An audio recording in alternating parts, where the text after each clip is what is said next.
तो चलिए दोस्तों शुरू करते हैं छोटा नागराज का दूसरा भाग। मैं तुम्हारा नया क्लास टीचर हूँ। क्या? ओह, अब समझ में आया। नागराज। ओह, अब समझ में आया कि भालू इतनी आसानी से हार कैसे गया। दरअसल मैं मुझसे लड़ नहीं रहा था बल्कि खुद दर्द से तड़प रहा था क्योंकि ये जीव उसके अंदरूनी हिस्सों को खाकर खुद बड़ा हो रहा था। यानी मेरा असली मुकाबला इन परजीवी से है। और अगर मुझको इस षड्यंत्र को रचने वाले तक पहुंचना है तो मुझको परजीवी को परलोक पहुंचाना ही पड़ेगा। क्या संभावना है? परजीवी नागराज को मार पाएगा या नहीं? 100% संभावना है। इस परजीवी की खासियत ही दूसरों के शरीर को खाकर बड़ा होना है। फिर चाहे वह शरीर सफेद भालू का हो या नागराज का, इसको जहर वहर से कोई फर्क नहीं पड़ता। फिर तो नागराज को मारने के बाद परजीवी हमारे लिए भी खतरा बन सकता है, इसमें हमको भी चट कर सकता है। पहले मैं जहर उतारने का तरीका सोचता हूँ और फिर सांप के बिल में हाथ डालता हूँ। इसको मैंने बनाया है और मैं इसको खत्म करने का तरीका भी जानता हूँ। तुम तो सिर्फ नागराज के मरने का तमाशा देखो। नागराज के लिए परजीवी की शक्तियां एक रहस्य थी। मुझको पता नहीं कि ये मुझको क्या नुकसान पहुंचा सकता है, लेकिन मैं इसको नुकसान पहुंचाने से पहले ही खत्म कर दूंगा। तड़ाक! और इसको अंटार्कटिका की उस ठंडी बर्फ में दफन कर दूंगा जहां पर इसके जैसे घातक जीवाणु युगों तक निष्क्रिय पड़े रहते हैं। कड़ाक! और अब मैं ढूंढूंगा उस षड्यंत्रकारी को। वह जो कोई भी है मेरे आसपास ही है। वह रहा। पर ये तो एक बच्चा लग रहा है। ए, जिंदा रहना चाहते हो तो नीचे आओ। तुम जिंदा रहना चाहते हो तो पीछे देखो नागराज। क्या? आह! बर्फ का ठंडा पहाड़ भी परजीवी को शांत नहीं कर पाया और अब इसने अपने अंग मेरे शरीर के अंदर घुसा दिए हैं। सिर्फ घुसाए नहीं है नागराज, अब ये अंग तुम्हारे अंदर बढ़ेंगे, पेड़ की जड़ों की तरह। और तुम्हारे हर अंग, तुम्हारी हर नस में घुसकर वैसे ही तुम्हारी ऊर्जा को पी जाएंगे जैसे जड़ें जमीन से अपना पोषण खींचती हैं।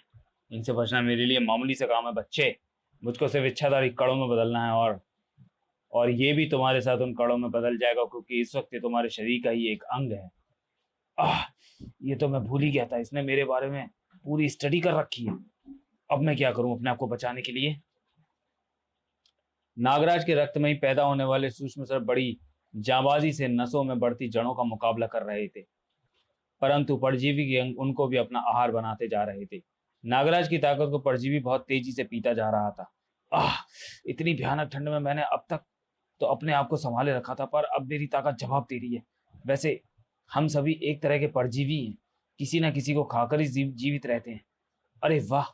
ये कैसा ख्याल मेरे दिमाग में आया? शायद ये ख्याल ही मुझको बचा सके। अगर हम सभी परजीवी हैं तो मेरे सांप भी तो परजीवी ही हैं। अब बस ये देखना है कि परजीवियों की लड़ाई में कौन जीतता है। नागराज के हाथ परजीवी के शरीर को फाड़ते हुए अंदर घुस गए और उनकी कलाइयों में से और उसकी कलाइयों में से बेशुमार सर्प निकलकर परजीवी के शरीर में फैलकर उसके अंगों को निगलने लगे। दोनों प्रतिद्वंदियों की शक्तियां एक दूसरे को चट कर रही थी। अब यह निर्णय समय को ही करना था कि इनमें से अंत तक कौन खड़ा रहेगा। और समय ने निर्णय कर दिया। परजीवी का शरीर जमीन पर गिरकर सिकुड़ता चला गया। यही था तुम्हारा फूल प्रूफ तरीका। अब मेरा तरीका देखो। बहुत अच्छे नागराज, हमें तुमसे यही उम्मीद थी। तुम दो छोटी छोटी लड़ाइयां जीत गए, पर युद्ध हम जीतेंगे। हम? अपना व्याकरण सुधारो। एक व्यक्ति अपने आप को हम नहीं मैं कहता हूं। हम एक नहीं है नागराज, हम अनेक हैं। और युद्ध अब शुरू होता है। कुछ समझ में नहीं आ रहा, सब कुछ बेतुका लग रहा है। पहले भालू, फिर परजीवी और अब बच्चों की फौज। वैसे इन बच्चों से निपटना ज्यादा मुश्किल काम नहीं। ओह, बस बहुत हो गया। अब मैं हमलावरों से हमलावरों की तरह ही निपटूंगा, ताकत से और सख्ती से। भीषण ठंड ने नागराज के शरीर और दिमाग पर जोर डालना शुरू कर दिया था। उसकी सोच और शरीर की फुर्ती दोनों ही धीमी पड़ गई थी और हमलावरों के लड़ने का तरीका यह साफ साफ बता रहा था कि वे नौसिखिए नहीं, उस्ताद हैं। पर नागराज उस्तादों का उस्ताद था। नुकीली और बर्फीली चट्टानों उस बच्चे के पेट में धंसती चली गईं। ओह, ये मैंने क्या किया? अनजाने में एक मानव के प्राण ले लिए। शोक मत करो क्योंकि हम मर नहीं सकते। क्या? नागराज के लिए ये एक और झटका था क्योंकि हमको इनसे कोई खतरा नहीं। सॉरी। और अब उसके सामने एक ही रास्ता बचा था, एक भीषण जवाबी हमला। ओ, ध्वंसक सर, हमने सुना है इनके बारे में, पर हम इनसे बचने की कोशिश नहीं करेंगे क्योंकि हमको इनसे कोई खतरा नहीं है। धनसर सर्पों के वार ताबड़तोड़ होते रहे, पर दुश्मन नागराज की तरफ बढ़ते रहे, लेकिन वे नागराज तक नहीं पहुंच पाए। कड़ कड़ कड़ कड़ कड़ कड़। बच्चे बच्चे ही रहेंगे। मैं ध्वंसक सर तुम पर नहीं, उस बर्फीली परत को छोड़ रहा था जो समुद्र के इस पानी के ऊपर जमी हुई थी। शीतनाग, मैं तुम्हारे बुलावे का ही इंतजार कर रहा था नागराज। अब तक तुमने मुझको क्यों नहीं बुलाया था? क्योंकि तुम्हारी शीश शक्तियां ही अब तक मेरे शरीर को इस कड़कड़ाती ठंड से बचा रही थी। तुम्हारे शरीर से बाहर आते ही मेरा शरीर जमने लगा है। अब तुम फटाफट पानी में डूबते इन बच्चों के ऊपर बर्फ की मोटी परत जमा दो। कुछ ही पलों बाद अमर हमलावर एक अनोखी कैद में थे। अब इससे पहले कि कोई और खतरा आए, हमको लैब के कर्मचारियों को यहाँ से ले जाना होगा। रेस्क्यू हेलीकॉप्टर अब आता ही होगा। अब ओह, आओ नागराज, लगता है तुमसे जीत पाना बहुत मुश्किल है। अब तुम मुझ पर गोली चलाओगे? चलाओ। तुम मेरा दूसरा हाथ नहीं देख रहे हो नागराज? गोली मैं इन पर चलाऊंगा। नहीं, इन पर गोली मत चलाना। क्या चाहते हो तुम? तुमको नागराज बस इंजेक्शन को लगा लूं। क्या है इसमें? इन सभी बेहोश लोगों की जान बंद है इसमें। इसको लगाओ, वरना फैसला कठिन था, लेकिन जब निर्दोषों की जान दांव पर लगी हो, तब नागराज निर्णय लेने में एक पल भी नहीं लगाता था। इंजेक्शन में भरा द्रव नागराज की रगों में उतरता चला गया और कुछ ही पलों में नागराज एक हाड़ मांस की मूर्ति बन चुका था। Mission complete sir. Super cool toner ने नागराज के खून को जमा दिया है। अब वह तभी जागेगा जब आप चाहेंगे, और वह हम तभी करेंगे जब हम उस सामान के मालिक बन जाएंगे जिसको नागराज बचाता आया है। उसको मारने से पहले हम उसको उस गुलाम के सामान की एक झलक जरूर दिखाएंगे। इसको हमारे गुप्त प्रिजर्वेटिव चैम्बर में रखवा दो। कुछ ही पलों के बाद नागराज का शरीर इस दुनिया के नजरों से दूर हो जाने वाला था। डॉग स्लीज नागराज को लैब से दूर अंटार्कटिका के ठंडे संसार में खींचती चली गई। और जब रेस्क्यू हेलीकॉप्टर लैब तक पहुंचा तो यस मैडम, हमारी न्यूज टीम के साथ साथ लैब के वैज्ञानिक और कर्मचारी भी बेहोश थे। एक भालू की कटी फटी बॉडी भी पास में मिली है, लेकिन नागराज का कहीं पता नहीं है। काम पूरा हो जाने के बाद रुकना नागराज की आदत नहीं है। वह कहीं और अपराध का विनाश करने के लिए चला गया होगा। तुम इसकी फिक्र मत करो। हमारे स्टाफ के लोगों के साथ साथ लैब के कर्मचारियों को भी लेते आओ। उनको तुरंत मेडिकल सहायता पहुंचानी जरूरी है। नागराज को अंटार्कटिका में ऐसा कौन सा मैसेज मिल गया जो जो वह बगैर मुझको स्टाफ के बारे में खबर किए वहां से गायब हो गया?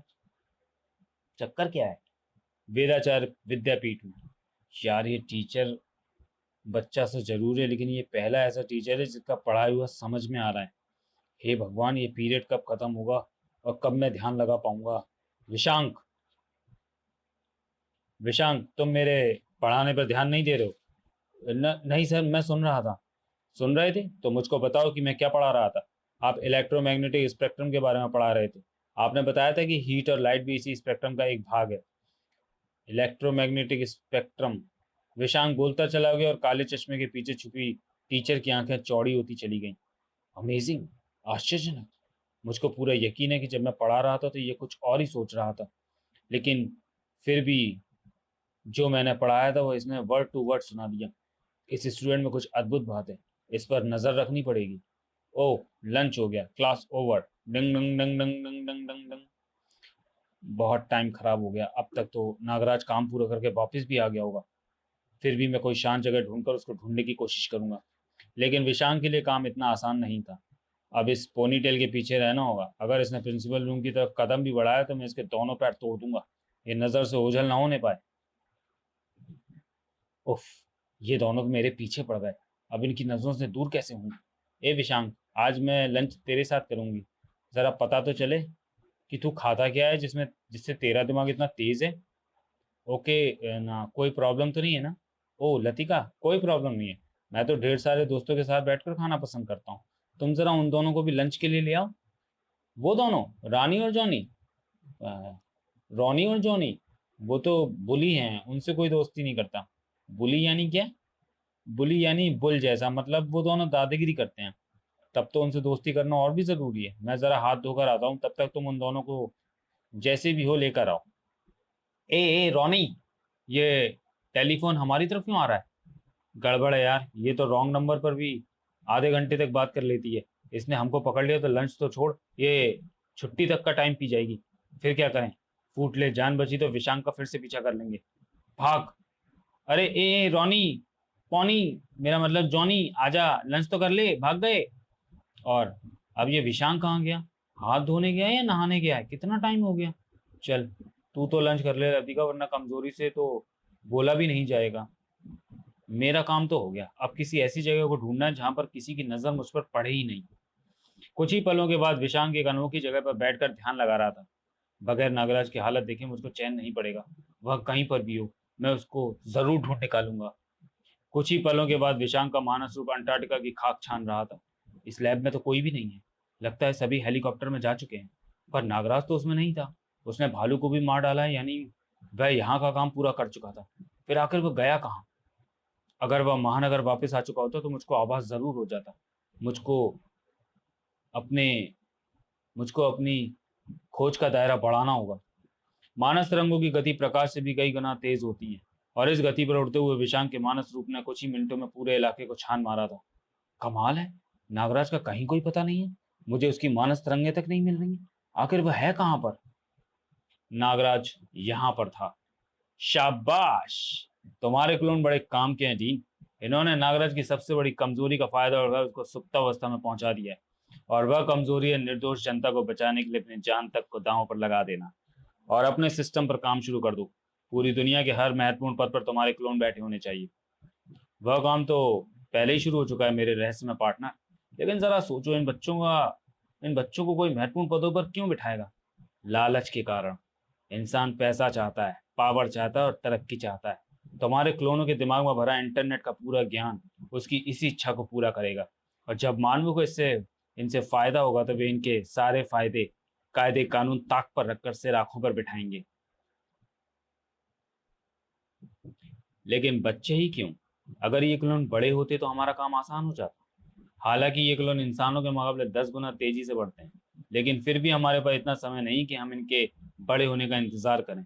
याद रखो, नागराज के अलावा और भी ऐसे सुपर हीरो हैं जो हमारा खेल बिगाड़ सकते हैं। पर एक बार सिस्टम के ऊपर कब्जा करने के बाद हम उनको अपने इशारों पर नचा सकते हैं, जेल तक में बंद करा सकते हैं या फिर एनकाउंटर करा सकते हैं। तो फिर बच्चे अभी अपने अभिभावकों के प्रति आज्ञा और फिर बच्चे अपने अभिभावकों के प्रति आज्ञाकारी होते हैं। इनसे अपनी बात मनवाना ज्यादा आसान है। तुम काफी गहराई से सोचते हो पार्टनर। पर एक राज तो खोल दो, तुमने इनको अमर कैसे बनाया? इनको अमर बनाने वाले गुण उस कोशिका में थे जो मैंने तुमको क्लोन बनाने के लिए दी थी। हालांकि क्लोन तो मैं स्वयं भी बना सकता था, पर मेरी तकनीक जरा पुरानी है। एक बार में एक ही क्लोन बनता है। पर तुम एक आधुनिक माइक्रोबायोलॉजिस्ट हो। तुम्हारे पास ऐसी तकनीक है जिससे तुम एक साथ ही ढेर सारे क्लोन बना सको। पर वह अमर कोशिका तुमको मिली कहाँ से? सब कुछ आज ही जान लोगे तो आगे बात करने के लिए कुछ बचेगा ही नहीं। बात के बजाय काम पे ध्यान लगाओ। देखो कि तुम्हारे क्लोन सिस्टम पर कब्जा करने में सफल हो भी पा रहे हैं या नहीं। हम सिस्टम पर कब्जा तो जरूर करेंगे, लेकिन तुम्हारे लिए नहीं, अपने लिए। क्लोन इंसानों पर राज करेंगे, इंसान क्लोन्स पर नहीं। ये क्या बकवास है? जाओ और जाकर वह काम करो जो तुमको दिया गया है। हम पर हुक्म चलाने की कोशिश मत करो, वरना मारे जाओगे। तड़ाक! आओ! लो पार्टनर, अब निपटो इनसे। इनको तुम्हें मार भी नहीं सकता क्योंकि तुमने इनको अमर बना दिया है। अब इन अमर क्लोन्स की मानवों पर राज करने को कोई नहीं रोक सकता। तुमको झाड़ू लगाना आता है या नहीं? अब तुम हमारे बंदी हो। अपने आप को तकलीफ से बचाना चाहते हो तो आत्मसमर्पण कर दो। जरूर जरूर, क्यों नहीं। आओ और हमको पकड़ लो। लेकिन ये क्या, तुम्हारे हाथ तो गल रहे हैं। गलते हाथों से तुम हमको कैसे पकड़ोगे? अरे लो, तुम तो गरम शर्म से पानी पानी हो गए। अच्छी बात है। जो बच्चे अभी अपने अभिभावकों को ही धमकी दें, उनको तो शर्मिंदा होना ही चाहिए। ये कैसे हो गया? ये तो अमर थे। प्लास्टिक की तरह जिसको जमीन में गाड़ भी दो तो भी सैकड़ों साल तक भी नष्ट नहीं होती, पर माचिस की एक जलती तीली उसका रूप बिगाड़ देती है।